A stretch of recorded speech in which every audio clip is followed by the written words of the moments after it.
Fala, gente, a partir de hoje a gente vai aprender mais sobre fisiologia digestória. Então a gente vai conhecer os processos digestivos, anatomia e histologia do nosso sistema digestório, para que a gente consiga compreender perfeitamente como é que funciona esse sistema que é tão importante para a homeostasia, para o funcionamento do nosso corpo, que vai nos garantir os nutrientes necessários para a nossa sobrevivência. Então, nessa primeira aula, eu queria falar um pouquinho sobre a anatomia e a histologia do sistema digestório. Não vou falar de forma tão aprofundada, tão complexa, que é justamente a nossa ideia aqui é conseguir entender a fisiologia, o funcionamento. Então, aqui vai ser uma base anatômica e uma base histológica, porque sabendo como é o sistema gastrointestinal, a gente vai poder entender como ele funciona. Então, eu vou falar agora sobre anatomia e histologia do sistema digestório. Primeiramente, falando sobre a anatomia do sistema digestório. O nosso sistema digestório, ele é um tubo. Então, ele é um tubo que se inicia da boca e vai até o ânus, por onde o alimento vai passar e depois ser excretado do nosso corpo. Além desse tubo, a gente possui também as glândulas anaxiais, que são estruturas que ficam ao redor desse tubo e garantem algumas substâncias para ele, como por exemplo suco biliar, como por exemplo suco pancreático, a saliva, que são secreções, são substâncias que vão ser jogadas dentro desse tubo digestivo para que possa facilitar o nosso processo digestório, tá bom? Então aqui mostra nessa imagem o sistema digestório iniciando pela boca, aqui as glândulas salivares, que são as glândulas anaxiais, segue na faringe, que tem função tanto respiratória quanto do sistema digestório. Após isso, o esôfago, que é exclusivamente digestório, estômago, aí a gente vem os intestinos, o intestino delgado e o intestino grosso, até chegar no ânus, ok? Então, notem que é um tubo, e tudo que está dentro desse tubo é o alimento, é coisas que vieram do meio externo. Então, a gente considera esse tubo, na fisiologia, como se ele meio que não fizesse parte do nosso corpo, tá? Porque é um tubo fechado passando por dentro da gente. Então, o que está ali é meio externo. O que está dentro do tubo digestório, então o que está dentro do estômago não são coisas do nosso corpo, são coisas de fora. É o alimento, alguns micro-organismos que eventualmente acabam entrando junto. Então, tudo aquilo é externo. É como se fosse coisas de fora. Então, a gente tem aqui o tubo digestivo e as glândulas anaxiais. Ok? Partindo agora para falar um pouco das camadas histológicas do trato gastrointestinal. Então a gente vai estar falando agora sobre histologia, estruturas microscópicas. O tubo digestório, né, se a gente seccionar ele e cortar, olhar no microscópio, a gente vai conseguir perceber que existem 4 camadas no tubo digestório. A camada mucosa, que é mais superficial, a camada submucosa, que fica abaixo dela, a muscular e a serosa. Mostrar aqui um corte histológico do nosso sistema digestório. Aqui é um corte histológico do estômago. E a gente vai evidenciar aqui essas estruturas, essas camadas. A primeira é a mucosa, que é aquela que está em contato vai estar em contato com o alimento, vai estar em contato com o meio externo, tá bom? E ela tem uma característica no nosso sistema digestório de ser bastante enrugada. Então ela tem essas partes que são mais altas e algumas partes com reentrâncias que são mais fundas. Para quê? Para que eu aumente a superfície de contato. Então, se ela fosse lisa, a superfície de contato ia ser muito pequena. Isso iria dificultar alguns processos digestórios, como, por exemplo, a absorção. Então, é importante que eu tenha esses aprofundamentos, essas reentrâncias, para que aumente a superfície de contato do tubo digestório. Então, a gente tem a mucosa, aqui a gente tem o epitélio, de forma mais superficial, e alguns vasos sanguíneos que vão ser importantes para o transporte de nutrientes para essa camada. Abaixo dela, a gente tem a submucosa, né? Entre a mucosa e a submucosa, a gente vai ter a lâmina própria, que a gente vai falar um pouquinho a muscular da mucosa. Na submucosa, a gente já vai ter outras estruturas, artérias, veias. Aí a gente desce mais um pouquinho a muscular, que vai ter as estruturas musculares, né? Então a gente tem o músculo circular, o músculo longitudinal, e no estômago a gente tem a musculatura da camada oblíqua também. Por último, vem a camada serosa, que é essa camada final aqui. Uma comparação com o intestino delgado aqui, note a estrutura das diferenças dessas reentrâncias que eu falei. E aqui a gente vai dar um nome para isso. As vilosidades são as partes altas e as criptas são as partes mais baixas. Isso, novamente, é para aumentar a área de superfície. Você tem que ter uma área de superfície muito alta para que possa ter absorção de forma significativa. Aqui no intestino delgado, também tem algumas outras estruturas que vão estar na mucosa que fazem parte do nosso sistema de defesa, como, por exemplo, aqui as placas de Peyer, que são as placas que estão no nosso trato gastrointestinal, e principalmente na parte dos intestinos, e que ele é uma placa de tecido linfático, então são células de defesa. Porque lembra, novamente, aquilo que está aqui é meio externo, então tem micro-organismos. E alguns deles têm a capacidade de nos fazer mal.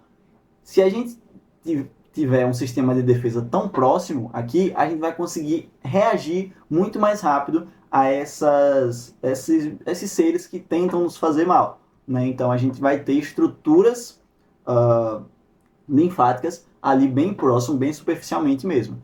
E a partir daqui abaixo é praticamente semelhante ao estômago, só note que aqui a gente só tem duas placas musculares, né, duas camadas musculares, o músculo circular e o músculo longitudinal. Aqui a gente não tem a camada oblíqua. Agora a gente vai falar um pouco camada por camada, para que a gente entenda cada uma delas, qual é a sua função, a gente viu elas, a gente sabe como elas são, agora a gente tem uma ideia. Agora a gente vai falar um pouco sobre o que tem nelas e qual a função delas, tá bom? Aqui a gente vai ter a primeira camada mais superficial, a camada mucosa. Ela possui uma alta superfície de contato, principalmente nas áreas absortivas. O que é isso? As vilosidades, lembra? É uma alta superfície de contato. Ela tem essas reentrâncias para aumentar o contato com o meio externo. Principalmente nas áreas absortivas. As áreas absortivas, que são principalmente no intestino delgado, a gente tem um pouquinho no intestino grosso também, mas principalmente a gente está falando do intestino delgado, as suas primeiras porções, especialmente. Então, nessas áreas absortivas, que é a área que tem absorção, que eu puxo os nutrientes para dentro, a gente vai falar um pouco depois sobre esses conceitos na próxima aula, a gente tem que ter uma alta superfície de contato, por isso as vilosidades. A camada mucosa, por si só, ela tem três subdivisões, três subcamadas, na verdade. Ela vai ter o epitélio mucoso, a lâmina própria e a muscular da mucosa. Aqui saiu de ordem. O primeiro é o epitélio mucoso, que é a parte mais superficial, aquela que realmente está em contato, que vai encostar na comida e que vai absorver os nutrientes e impedir a entrada de micro-organismos. Então, esse epitélio mucoso, ele secreta íons, enzimas, muco, e também tem células paráquinas. O que são células paráquinas? São células que influenciam as células que estão ao redor através de estímulos químicos, tá? Então, a gente tem íons sendo secretado, enzima sendo secretado, que a gente vai falar um pouco depois sobre isso. Além disso, ela realiza a absorção, que é o trazer nutrientes para dentro do meu corpo, e ela tem uma conectividade intercelular variada. O que é isso? Conectividade intercelular é a conexão entre uma célula e outra. Em alguns lugares, ela tem que ser mais junta, para impedir algumas coisas de passarem, especialmente os micro-organismos. E em outros lugares, ela tem que ser um pouco mais afastada, porque eu preciso absorver naquela região. Então, eu preciso que a célula tenha um espacinho entre ela, para que eu possa absorver, para que possa passar os nutrientes.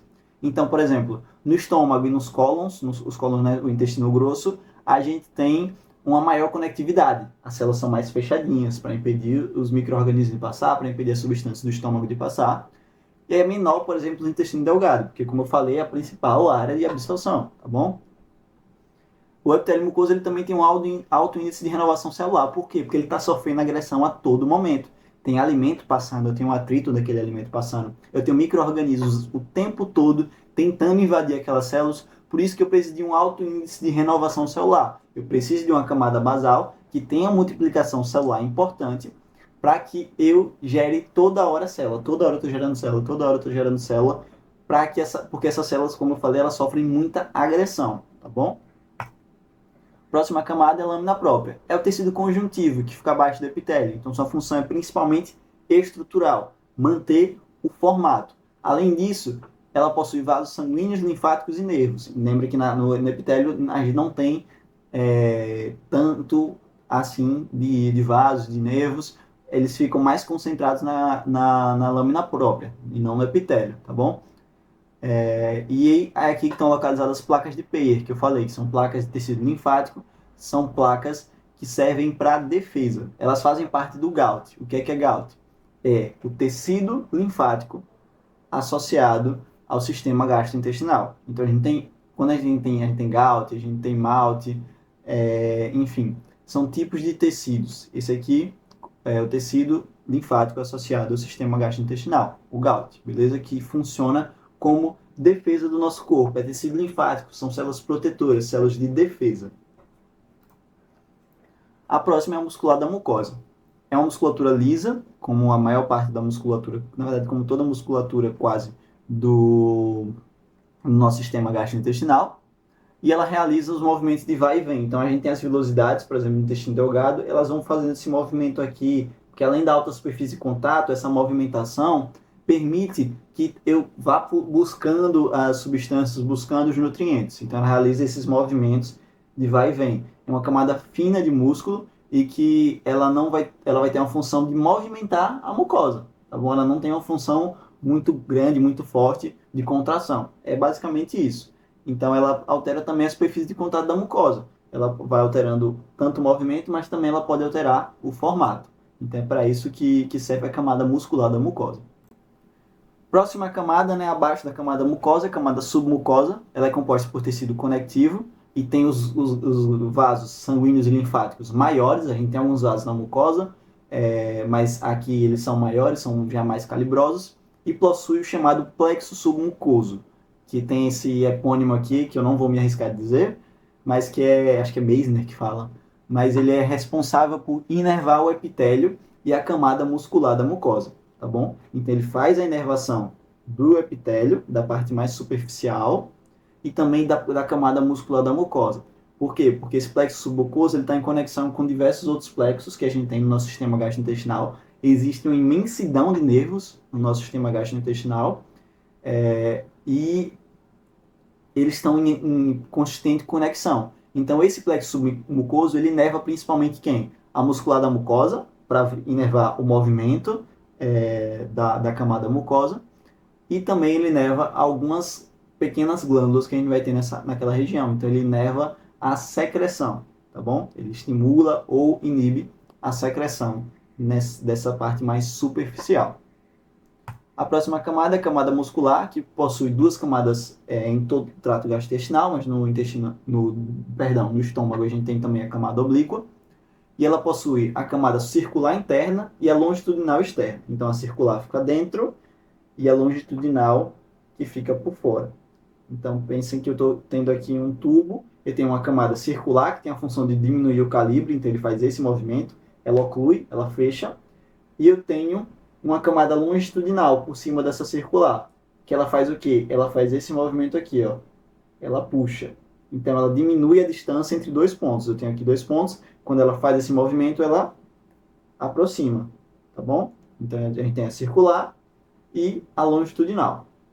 Além disso, a gente tem um plexo nervoso mioentérico, que esse nome é mais difícil ainda do que o outro, que é responsável por controlar a camada muscular. Ele fica situado entre as duas. Então, esse plexo mioentérico, ele é responsável por inervar a musculatura que vai gerar a motilidade intestinal. Então, esse plexo é muito importante. Inclusive, tem algumas patologias que lesam ou o paciente acaba nascendo sem esse plexo, e isso leva a problemas muito graves, porque a gente não tem motilidade, o alimento não é propelido e aquilo fica estático, fica preso, tá bom? Então, essa camada muscular vai ser muito importante quando a gente for falar lá da motilidade no sistema gastrointestinal.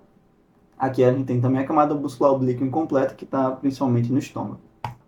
Por último, a camada serosa, que já é a camada mais externa de todas, ela é uma membrana de tecido conectivo. Ela é contínua com o peritônio. Então, o peritônio, que é o tecido conjuntivo que reveste diversos órgãos, tá, no nosso abdômen, e a camada serosa é meio que uma continuação dele, tá bom? Então, ela envolve os órgãos e envolve essas outras mucosas com função estrutural e de proteção mecânica, e também proteção, ela tem uma certa função de proteção contra micro-organismos também.